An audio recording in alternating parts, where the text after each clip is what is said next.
David Wilkes. I was with Boortmalt and its predecessors for 34 years. My last role was as Deputy Chief Executive for the Boortmalt Group.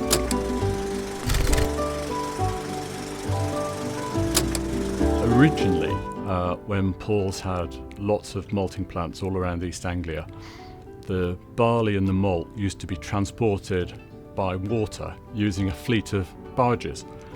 So the Ina, which was one of the barges, was retained with the business after they were no longer used, and it was used for corporate events, for taking customers, and they have barge races every year in East Anglia, and we used to take customers on those. So unfortunately it's no longer with us now, but it was a sort of great tradition of the business. The barges were used for the evacuation of Dunkirk, and the Ina and other barges from the Pauls fleet also went across and evacuated soldiers from the beaches.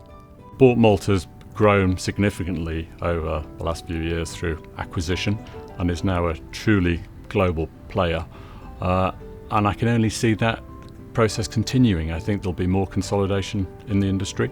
I think Boortmalt is very well placed to take advantage of that, and while things get bigger and more efficient and more focused on sustainability, I think the traditions of the business and the values of the business have remained the same. It's about quality, it's about focus, it's about our people, and I'm sure that will continue.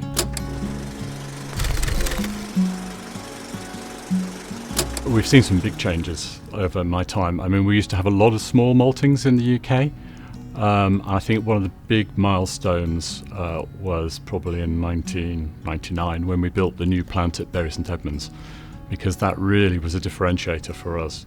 It made us more efficient, it gave us better proximity for exports out of Felixstowe, for instance, and it was a huge change, step change to the business, and an investment of £28 million at that time.